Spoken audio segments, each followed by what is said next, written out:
Hey, I'm John. And I'm John, and we're with Dream Again. Mailman's here. So you're gonna get a nice nondescript box. You're gonna tear it open on the front here.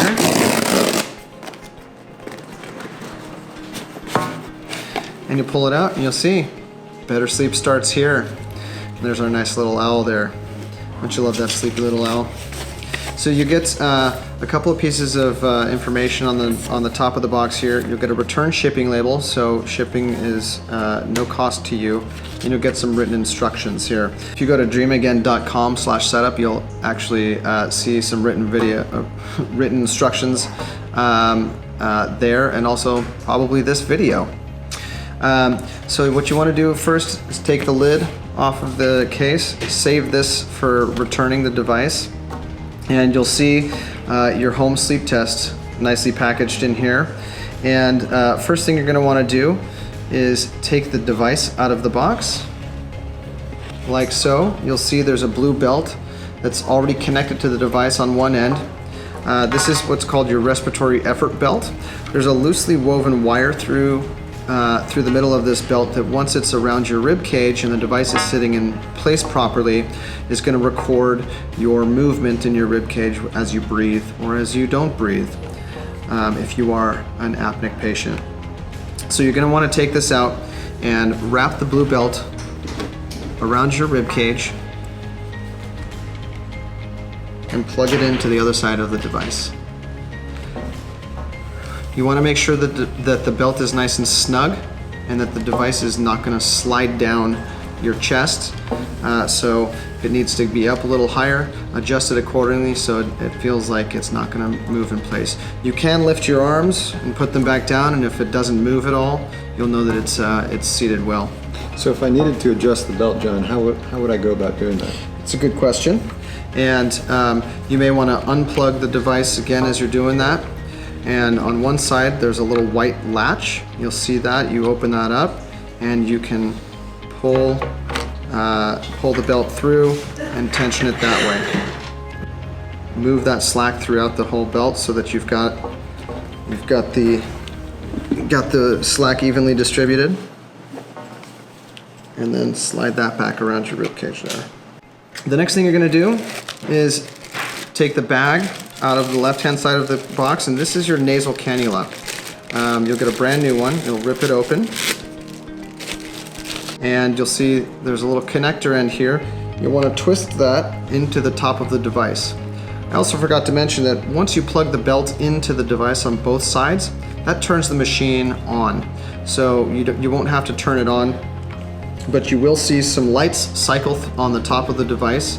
First thing it will flash is a yellow belt. Once that belt is plugged in properly, that will go green, and then the next sensor will show up yellow, and that will be the nose cannula. So once that's screwed in to the top of the device, you take the looped end, and you'll see the two prongs. Those go up into your nostrils and over your ears and underneath your chin. So you'll see it around the ears like you're putting glasses on. And then once that's seated, you want to grab the little connector tube along the top and slide that up so that it's nice and snug underneath your chin. That way, as you toss and turn, that's not going to fall off of your face. The last sensor is the finger pulse oximeter. So you'll take this wire out and you'll connect the black end to the blue end that's connected to the device, like so, and just let that hang, and then put the sensor on the pointer finger of your non-dominant hand. So if you're right-handed, put it on your left. If you're left-handed, put it on your right. If you're ambidextrous, choose a finger. And once you've got that on the tip of your finger, you'll see it may take a minute or so to start to get a recording there, but that sensor light on the top will go green, and then everything will be getting a good recording. And all lights will be green on the top of your device. Those will start to slowly turn off sequentially, so that by the time it's ready for you to go to sleep, there will be no lights on the top of the device, so nothing disturbing you in the middle of the night. The device itself has an accelerometer in it, so it will be recording which position you're sleeping in. So if you sleep on your left-hand side, sleep on your left-hand side. It will show us that you are sleeping on your left-hand side. And that's an important element to see and get a good gauge of how severe your sleep apnea is if you do have it, in what position it's most severe. What if I have to get up in the middle of the night and go to the bathroom or something? Good question. If you have to get up for whatever reason, again, the device will know that you're up and moving around with the accelerometer, but just leave everything on recording so that you don't forget to turn it back on when you get back into bed. If you need to use both hands, just go ahead and take the sensor off and let that hang. Just try not to drop it into the water if you go and use the restroom. When you wake up in the morning, you just want to disassemble everything in the opposite way that you put it all together. So take the finger pulse oximeter finger sensor off of your tip of your finger, and you can remove that and put that back in the case. And then loosen up the nasal cannula underneath your chin, pull that off, and you can let that hang. Now, if you'd like to see how good of a recording the device got, you can push the button once and it will show you a little 4-piece pie light on the right hand side of the device.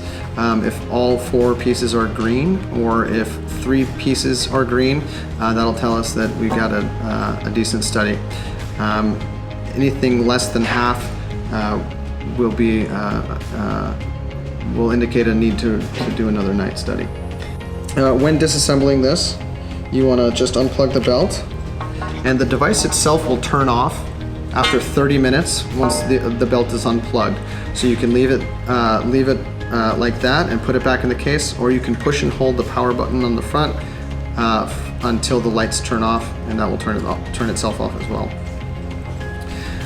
Leave the belt plugged in and the cannula in, because you're going to want to do this another night. But after your second night, go ahead and unscrew the cannula and toss that in the garbage, because we never reuse those, and wrap everything back up and put it in the case.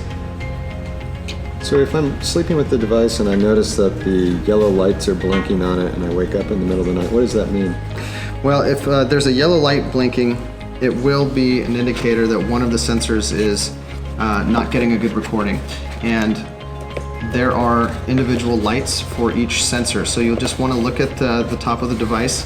If it shows a hand and a finger, you'll want to adjust the finger pulse oximeter. If it's the belt, you'll want to adjust the belt and make sure that it's nice and snug. If it's not snug enough, it's not going to get a good recording. Okay. If it's the nose piece, you'll just want to make sure that these are seated properly in your nose, and take a couple of deep breaths to make sure that that is getting a good recording, and that light will go green and turn itself off again. Perfect. So once you're finished with your test and you're ready to ship it back, we're going to take the black top here, we're going to cover the device again like so, and that's just going to protect the device on shipping coming back. You're going to fold the flaps back like they came, and you're going to see this piece of tape that's on the front of the box here. You're going to tear that off, because that's going to actually be your return shipping tape, and peel that away. Fold that flap down. You're going to take the included return shipping label, peel it, and make sure that you put it right on top of the original shipping label that you had in the box. That allows for the post office to know exactly where this is going to go, which is back to us. As a next step, that'll take about 2 business days to return back to our headquarters. Once we receive it, we're going to score that test and run it through our software to be able to analyze the results.